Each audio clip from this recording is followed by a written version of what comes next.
আদ্রর মায়ের সাথে মিথি দেখা করার পর আদ্রর মা মিথির কাছে ক্ষমা চাওয়ার পাশাপাশি নিজ থেকেই আদ্র এবং মিথির বিবাহ বিচ্ছেদের প্রসঙ্গ তুলল। মিথির দিকে চেয়ে নিজে থেকেই বলল, মিথি, আমি তোর জীবনটা শেষ করলাম, তাই না রে মা? একটা ভুল দিয়ে তোর জীবনটা পুরো তছনছ করে দিলাম। অথচ আমি চাইনি, সত্যি বলছি মিথি, আমি চাইনি তোর জীবনটা শেষ হয়ে যাক এইভাবে। এইটুকু বলেই থামলেন উনি।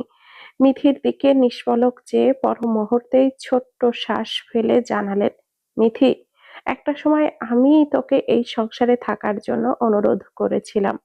একটা সময় আমি তো তোকে বলেছিলাম মানিয়ে নে, সংসারে থেকে যা। কিন্তু আজ আমিই বলছি, তোর এই সংসার থেকে মুক্ত হয়ে নিজের জন্য কিছু করা উচিত আম্মু। নিজের জীবন গুছিয়ে নেওয়া উচিত। যে ভুলটা আমি নিজেই করেছিলাম, সেই ভুলটা আমি নিজেই ভেঙে ফেলতে চাই মিথি। তোর আর আদ্রর সম্পর্কটা এখানেই শেষ হোক। মিথি শুনল। ফুপির গলায় কথাগুলো শুনে সে অস্পষ্ট স্বরে বলল, সম্পর্কটা শেষই ফুপি। কাগজপত্রে শেষ হলে আমি অমত করব না অবশ্যই, কারণ আমি নিজেও চাই তোমার ছেলের সাথে আমার একটুও সম্পর্ক না থাকুক। মিথির সাথে এই বিষয়ে আদ্রর মায়ের কথা এতটুকুই ছিল। ঠিক এর পরের মুহূর্তেই আদ্রর মা আদ্রকে ডেকে আনলো নিজের ঘরে। মিথির মুখোমুখি নিজের দম্ভ নিয়ে বসলো আদ্র, যেন সে না পারতেই বসেছে এমন। অপরদিকে মিথি এক নজরও তাকালো না আদ্রর দিকে। আদ্রর মা ছেলেকে ডেকে এনে ছেলের সামনেই সরাসরি প্রথমে বলল, আদ্র, তুমি চেয়েছিলে না মিথিকে বিয়ে না করতে? তুমি চেয়েছিলে মিথিকে ছেড়ে দিয়ে মোহকে বিয়ে করতে, তাই না? আমি অবশেষে সিদ্ধান্ত নিয়েছি তোমাদের ডিভোর্সের। তুমিও ভালো থাকো, মিথিও মুক্তি পাক। তুমি কি সম্মত? আদ্রর ভাবভঙ্গি পাল্টালো না, যেন মিথির দিকে মুহূর্তেই ভুরু কুঁচকে তাকালো সে। মিথি এই প্রস্তাবটা রেখেছে। ও যেন রাগ হলো। মিথিকে দেখলেই ওর রাগ হয়। সে প্রথমবার মিথিকে দেখে যেমন রাগ জন্মেছিল, এই রাগের ভাবভঙ্গিটা আর বদলায়নি, বরং সময়ের সাথে সাথে আরো বেড়েছে। আদ্র প্রথমেই প্রশ্ন ছুড়ল, তোমার ওই মিথি বলেছে কথাটা? ও কি ভেবেছে আমি ওর সাথে সংসার করতে মরিয়া হয়ে বসে আছি নাকি? ওকে ডিভোর্স দেওয়ার প্রস্তাবটা আমিই প্রথমে ছুঁড়েছি বহু আগে। শুধু এতদিন সুযোগ হচ্ছিল না, নয়তো কত আগেই ওকে তালাক দিয়ে দিতাম। আদ্র বোধহয় নিজের সংকট মেনে নিতে চাইল না। কোনো মেয়ে আদ্রর মতো সুদর্শন পুরুষকে ছেড়ে দিতে চাইছে, এটা তো আদ্রর জন্য লজ্জাজনক। বরং নিজে থেকেই ভাব দেখিয়ে ছেড়ে দেওয়ার যুক্তিটা আদ্রর কাছে বিজয়ী হওয়ার সমান মনে হলো। নিজের ভাব ধরে রাখতে হবে না? আদ্রর মা ছেলের দিকে চেয়েই শুধালেন, আদ্র সবসময় উল্টো বুঝবে না। ও বলেনি এইসব, আমিই বলেছি। আমি ওকে ডেকেছি এই কারণেই। কেন? তুমি কি চাও মিথিকে তোমার জীবনে রাখতে? তোমার ভাষ্যমতে ও তো চরিত্রহীন। জেনে শুনে তুমি চরিত্রহীন মেয়েকে সঙ্গে রাখবে না নিশ্চয়। তো ডিভোর্স দিতে বললে তো তোমার খুশি হওয়ার কথা। আদ্রর গায়ে লাগলো কথাটা, বলে উঠল, ও ডিভোর্স দেওয়ার কে আম্মু? আমি নিজেই ডিভোর্স দিব। আর ওকে সংসারে রাখবো কখন বলেছি আমি আম্মু? আমি ওর সাথে সংসার করব বলেছি? বলেছি কখনো তোমায়? তোমার কথার জন্য ওকে আনতে গিয়েছিলাম আমি, নয়তো যেতামই না। আদ্রর মা ছোট্ট শ্বাস ফেললেন, বললেন, সত্যি বলছো? আমি ভেবেছি তুমি রাজি হবে না। মিথি তাকালো এবারে। আদ্রর এইসব সে বরাবরই দেখে এসেছে, নতুন নয়। বরাবরই এই উগ্র আচরণে অভ্যস্ত। আদ্র এবারও নিজের জায়গা আর ভাব ঠিক রাখতে তাচ্ছিল্য করে বলল, ও আমার লাইফে এমন কোনো গুরুত্বপূর্ণ ব্যক্তি নয় যে আমি রাজি হব না আম্মু। সম্ভব হলে আমি ওকে এক্ষুনি ডিভোর্স দিয়ে দিব আম্মু। প্রয়োজন হলে মুখেই তালাক দিব ওকে এক্ষুনি। আদ্রর মা অস্পষ্ট স্বরেই বলল, হুম, তুমি বারবার এভাবেই জিজ্ঞেস করছো কেন? যেহেতু মুহুকে এত করে চেয়ে ও ছেড়ে আসতে 2 সেকেন্ডও লাগেনি, সেখানে তোমার এই নিধিকে ছাড়তে আমার সময় লাগবে? ঠিক এর পরের মুহূর্ততেই আদ্রর কোনো কিছু না ভেবে, পরিস্থিতির বিচার না করেই নিজের ওষ্ঠদ্বয় দ্বারা তালাক শব্দটা উচ্চারণ করলো। ৩ বার এই শব্দটা উচ্চারণ করেই মিথির দিকে এমন ভাবে চাইলো যেন সে জিতে গেছে। মিথির দিকে প্রত্যাখ্যান পাওয়ার আগেই সে প্রত্যাখ্যান ছুড়ে দিতে পেরেছে, এই দম্ভে তার বোধহয় পৈশাচিক আনন্দ হলো। অথচ বোকা আদ্র এটাই জানে না যে মিথি কবেই তার দিকে প্রত্যাখ্যান ছুড়ে দিয়েছে, কবেই আদ্রকে সে মুছে দিয়েছে জীবন থেকে। মিথি হাসল মৃদু। আদ্র যে জায়গায় দাঁড়িয়ে ভাবছে মিথি হেরে গেছে, অথচ আদ্র জানেই না মিথি জিতে গেছে। ওর মতো কাপুরুষের হাত থেকে মুক্তি পাওয়া কি জেতার সমান নয়? মিথি হাসল।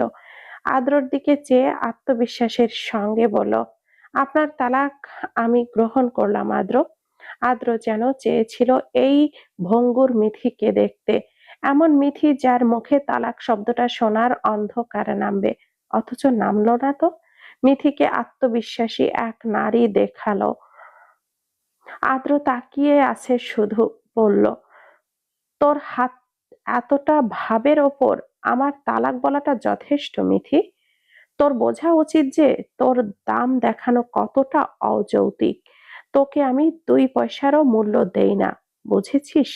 এবং সমাজেও তোর মূল্য থাকবে না, কারণ এই দেশের সমাজ ডিভোর্সি নারীদের কখনো মূল্য দেয় না। মিঠি আদ্রদের বাসা থেকে রওনা হলো বিকালেই। ফোন করে 3 বার ফিজার থেকে খোঁজ নিয়েছে তার মেয়ের, তার প্রাণের। অবশ্য আসার সময় তার ফুপিও জিজ্ঞেস করেছিল। মিথি এ- এ বিষয়ে এড়িয়ে গিয়েছিল, জবাব দেয়নি। কারণ যে পরিবারের সে নিজেই জড়িত নয়, সেই পরিবারের নিজের সন্তানের অস্তিত্ব প্রকাশ না করাই কি ভালো নয়? মিথি ফেরার পথে লোকাল বাসে উঠল। জায়গা হলো না, যার দরুন দাঁড়িয়েই যেতে হলো তাকে। মাঝ রাস্তায় বসে আরো কয়েকজন ওঠাতেই বাসে ভিড় একটু বেশি হলো। মিথির পেছনে কোনো এক পুরুষের গা ঘেঁষে দাঁড়ানো দেখে মিথি মুহূর্তেই 2 পা পিছিয়ে দাঁড়ালো। ভুরু কুঁচকে তাকিয়ে ফের আবারও ভদ্রলোকের গা ঘেঁষে দাঁড়ানো দেখে বিরক্ত হলো। ভদ্রলোকের উদ্দেশ্যে ভালো মনে হলো না। আর মুহূর্তে কপাল কুঁচকে প্রশ্ন ছুড়ল, কি সমস্যা ভাই? দূরত্ব বজায় রেখে দাঁড়াতে পারছেন না? ওইদিকে তো জায়গা আছে। লোকটা মুহূর্তেই সরে দাঁড়ালো, মুখভঙ্গি চুপসে এলো যেন। মিথি এবার ভালোভাবে দাঁড়িয়ে সামনে তাকাতেই বাস থামলো। হুট করেই দেখা গেল আইমান আর হিমেলকে উঠতে। দুজনেই সামনের দিকে দাঁড়িয়েছে এবং দুজনের দৃষ্টি আচমকা তার দিকে ফিরল। হুট করে দৃষ্টি মিলতেই মিথি নজর সরালো দ্রুত। হিমেল ছোট শ্বাস ফেললো, মনে মনে বলল, যদি আমার হতি তুই, যদি আমার অধিকার থাকতো তোর ওপর, কোনোভাবেই এতটা কষ্ট পোহাতে দিতাম না মিথি ফুল। আগলে রাখতাম সর্বক্ষণ। এই লোকাল বাসের ভিড়েও তোকে আগলে নিতাম। অতঃপর মিথির নির্দিষ্ট গন্তব্যে গাড়ি পৌঁছাতেই অল্প কয়েক যাত্রী নেমে গেল, আইমানও নেমে গেল। অতঃপর মিথি নামার পরেই হিমেল নামলো। নামার পরপরই পেছন থেকে শুধালো, এভাবে লোকাল বাসের ভিড়ের মধ্যে না উঠলেই তো হয়, পরের বাসের জন্য অপেক্ষা করা যেত না? মিথি ফিরল, কথাটা তাকেই বলেছে বুঝে উঠে বলল, বাসায় মেয়ে রেখে গিয়ে অন্য বাসের জন্য অপেক্ষা করার মতো সময় আমার হাতে ছিল না হিমেল ভাই। হিমেল বুকটা টান টান করে দাঁড়ালো, মিথির মুখের দিকে চাইলো এবার। ঘামে ভেজা মায়া মায়া মুখটা সত্যি বুকের কোথাও কেমন যেন অনুভূতির যোগান দিল, যেন কত ক্লান্ত মিথিটা। হিমেল চেয়েই নজর সরালো, শুধালো, বাচ্চা রেখে বের হতে হবে কেন তোকে? মিথি স্পষ্ট গলাতেই শুধালো, প্রয়োজন ছিল বলেই তো বের হলাম হিমেল ভাই, নয়তো বের হতাম না নিশ্চয়। আইমান হিমেলকে টেনে আনলো। ওর কথা বলার ধরন দেখে মিথির কষ্ট পাবে এই ভেবে বলল, বাদ দাও তো মিথি, ওর কথা আর কি, বাসায় তো যাবে তাই না? রিক্সা নিয়ে দেই? মিথি হাসলো, হেসে বলল, লাগবে না ভাইয়া, নিয়ে নিব। তারপর মিঠি ওখানে দাঁড়ালো, পাশাপাশি আইমানও দাঁড়ালো রিক্সায় উঠিয়ে দিবে বলে। হিমেল কিছুটা এগিয়ে গেল হেঁটে। একটা খালি রিক্সা আসতে দেখে ইশারায় করলে ডেকে উঠা বলল, মামা, ওই যে পেছনে দাঁড়িয়ে আছে, মেয়েটারে নিয়ে যান। অতঃপর রিক্সা এগোলো। মিথি ডাকার আগেই গিয়ে থামলো। আইমানও বলল, মামা যাবেন? লোকটা হ্যাঁ উত্তর দিতেই ফের বলল, উঠে পড়ো, দেরি হবে তো না হয়। মিঠি উঠতে নিয়ে বলল, আচ্ছা। অতঃপর বাসায় পৌঁছালো মিথি। তারপর বাসায় পৌঁছে প্রথমেই ফ্রেশ হয়ে মেয়েকে কোলে নিল সে। প্রায় 2.5 ঘন্টা মেয়েকে ছাড়া থেকেছে। এতটা সময় মেয়েকে ছাড়া থাকতে তার মেয়ের প্রতি আহ্লাদ জন্মায়। মুখ এগিয়ে চুমু দিল ও মেয়ের কপালে গালে। তারপর একটু খেয়াল করতেই দেখা গেল মেয়ের কাঁথাটা ভিজে আছে। হয়তো ফিজা আপু আর খেয়াল করেনি। মিথি ছোট্ট শ্বাস ফেলে কাঁথাটা পাল্টালো। মেয়েকে কোলে নিয়ে সময় নিয়ে খাওয়ালো। অতঃপর উঠে ফিজাকে জিজ্ঞেস করলো, ও জ্বালিয়েছে তাই না আপু? ফিজা তাকালো, বলল, আরে না, ও তো ঘুমিয়েই ছিল। মাঝে শুধু 2বার একটু ফ্যাঁ করেছিল। দিনের বেলা তো একদম লক্ষ্মী বাচ্চাও, শুধু রাত হলেই কান্না করে। মিথি হাসলো। অতঃপর পা বাড়িয়ে ওয়াশরুমে গিয়ে মেয়ের ময়লা করা কাঁথা কাপড় সব ডিটারজেন্ট দিয়ে ভেজালো। একটু পর সব ধুতে হবে। এখন রোদ নেই, শুকোতে দিতে হবে ব্যালকনিতে। যদিও কাল রোদেই দিবে। মিথি ওইসব ভিজিয়ে মিনিট কয়েক বসে থেকে আবার রান্না করতে যেতে হলো। কারণ ফিজা ভালো রান্না করতে পারে না। এখন হিয়াও নেই, রিধিও চলে যাবে এখন বাসাতেই গিয়েছে, যার কারণে রান্নার দায়িত্বটা মিথির ওপরেই বেশিরভাগ সময়ই থাকে। মিথি রান্না করলো, তারপর মেয়ের কাঁথা কাপড় ধুতে গেল, তারপর ওইসব আবার ব্যালকনিতে শুকোতে দিল। এর ঠিক 2 দিন পরই মিথিকে ডিভোর্সের একটা লিখিত নোটিশ পাঠানো হলো আদ্রর হয়ে। মৌখিক তালাকের পর বিবাহ বিচ্ছেদের লিখিত নোটিশ, যেটা পাঠানো 3 মাসের মধ্যে সমঝোতা না হলে বিবাহ বিচ্ছেদ বা তালাক কার্যকর হবে। মিথি পেল নোটিশটা সকালেই। অতঃপর ড্রয়ারের কোণে রেখে দিল। আর ঠিক বিকালের সময় আদ্রর মা কল দিল, জিজ্ঞেস করলো, তোর কাছে একটা নোটিশ গিয়েছে আম্মু? মিথি হ্যাঁ জানালো। মিনিট কয়েক হওয়ার পরই যখন কথা শেষের পথে, ঠিক তখনই একটা মেয়ে কেঁদে উঠল আওয়াজ তুলে। মিথি তৎক্ষণাৎই বলল, ফুপি এখন রাখি, আমি পরে কথা বলবো। আদ্রর মা কান্নার আওয়াজ শুনলো ওপাশ থেকেই। মিথি রেখে দিতে চাইলেও উনি দ্রুতই শুধালো, কে কাঁদলো মিথি? বাচ্চার কান্না? কে কাঁদলো? এই মিথি। মিথি উত্তর দিতে পারল না, ফোনটা রেখে দিল। আর অপর পাশে আদ্রর মা ফ্যালফ্যাল করে চেয়ে শুধালো। আদ্র সেই দিন সে কথাটাকে বললেও আমি মনে প্রাণে বিশ্বাস করি যে তুই এই কাজটা করিসনি মিথি। নিশ্চয়ই আছে সে। মিথি, মেয়ের 1.5 মাস বয়স এখন, টিকা দিতে হবে। মা হিসাবে একদম অনভিজ্ঞ মিথি আজ প্রথমবারের মতো মেয়েকে টিকা দেওয়াতে নিয়ে যাবে। রিধি তো চলেই গেছে, ভেবেছিল ফিজা থাকবে, কিন্তু ফিজারও ক্লাস আছে বলল একটু আগে। মিথি ঠিকানা জানে, একা যেতে পারবে অবশ্যই, কিন্তু একটু নড়বড়ে লাগছেন, কারণ মেয়েকে নিয়ে প্রথমবার যাবে। তার উপরে সুই ফোটানো, সাথে সাথেই কান্না জুড়ে দিবে। আর তার মেয়েটা, তবুও মেয়েকে নিয়ে একাই বের হলো ও। ভালো করে তোয়ালে জড়িয়ে কোলে নিয়ে নিচে নামতে নামতে দেখা হলো বাসার সেই আন্টির সাথে। মেয়েকে দেখেই প্রথমে শুধালেন উনি, মেয়ে তো তোমার মতোই হয়েছে, কিন্তু গায়ের রংটা তো তোমার নয়, ওর বাবার মতো নাকি গায়ের রং? মিথি উত্তর কি দিবে বুঝলো না, তবে ইতস্থ করে জানালো, হ্যাঁ। অতঃপর নামলো, রিকশার জন্য দাঁড়ালো। হিমেল ঠিক একটু দূরত্বেই দাঁড়ানো আছে। খুব তাড়া ছিল, একটা জায়গায় যেতে হবে খুব দরকারে। রিকশা পাওয়া মাত্রই উঠে বসতে দেখতেই পেল মিথিকে। একা ওভাবে বাচ্চাকে কোলে নিয়ে দাঁড়িয়ে থাকতে দেখে হিমেল ভুরু কুঁচকালো। রিকশাওয়ালা মামাকে দ্রুতই বলল, দাঁড়ান মামা। অতঃপর ফের মিথির সামনে গিয়ে দাঁড়াতেই বলল, ওখানে রিকশা থামতেই হিমেল জিজ্ঞেস করলো, এভাবে দাঁড়িয়ে আছিস কেন? কোথাও যাবি? মিথি শুধু উত্তর করলো, হ্যাঁ যাব। একা একা ওকে নিয়ে কোথায় যাবি?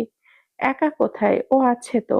হিমেল কপাল কুঁচকে তাকালো, বলল, ও আছে সেটা তো আমিও দেখছি না। নাকি আমার চোখ অন্ধ মিথি? মিথি এবার ছোট্ট শ্বাস ফেললো, বলল, ওকে টিকা দিতে হবে তাই? হিমেল ভুরু কুঁচকে তাকালো। এই মেয়েকে দেখলে রাগও হয়। ছোট্ট বাচ্চা নিয়ে ও একা একা চলে যাচ্ছে। বলল, তো একা কেন যেতে হবে? কাউকে নিয়ে যাওয়া যেত না? সবাই আমার জন্য ফ্রি বসে থাকবে না হিমেল ভাই? তাছাড়া তাদের সাথে এ যাবৎ অনেক সাহায্য পেয়েছি আমি। হিমেল এবারে আর কোনো কথা বলল না, গম্ভীর স্বরে বলল, ওকে আমার কোলে দে। মিথি তাকালো কেমন করে। হিমেল বলল, নিয়ে চলে যাব না আমি ওকে? এমন ভাবে তাকাচ্ছিস যেন কোলে নিয়ে চলে যাব, নাকি কোলে নেওয়াও যাবে না? মিথি ফ্যাল করে তাকালো। পর মুহূর্তেই হিমেলের হাতে এগিয়ে দিল। হিমেল একদম অভিজ্ঞের ন্যায় কোলে নিয়ে বসলো। অতঃপর বাচ্চা মেয়েটার গালে মুখশ্রীর দিকে তাকিয়ে আচমকা হেসে ফেলল। মনে মনে বলল, মিথি ফুল। এমন একটা বাচ্চা মিথি ফুলের স্বপ্ন বোধহয় আমিও বুনেছিলাম। এই ছোট্ট মিথি ফুলটাও কি তোর মতো বোকা হবে রে? অতঃপর মনে মনে একটুকু বলেই নিজের দিকে চেপে বসে পাশে জায়গাটা খালি করে মিথিকে শুধালো, উঠে পড় মিথি। মিথি দ্রুতই শুধালো, না, ওকে দিন, আমি একা যেতে পারবো। হিমেল গম্ভীর গলায় জানালো, তোকে উঠতে বললাম তো, খারাপ উদ্দেশ্য নেই আমার। মিথিকে তবু চুপ থাকতে দেখে হিমেল আবারও শুধালো, একই রিকশায় যেতে অসুবিধা হবে তোর? কিন্তু আমি তোর জন্য যথেষ্ট জায়গা রেখেছি। নাকি আমাকে তোর খারাপ মানুষ মনে হচ্ছে? মিথি ছোট্ট শ্বাস ফেলে এবারে বলে উঠল, যতটুকু নিজের দিকে চেপে বসা যায় বসলো দূরত্ব রেখে। অতঃপর মেয়েকে কোলে নিতে চাইলো। হিমেল না দিয়েই ওভাবে কোলে রাখলো। বলল, থাক ও আমার কাছে, তুই বস।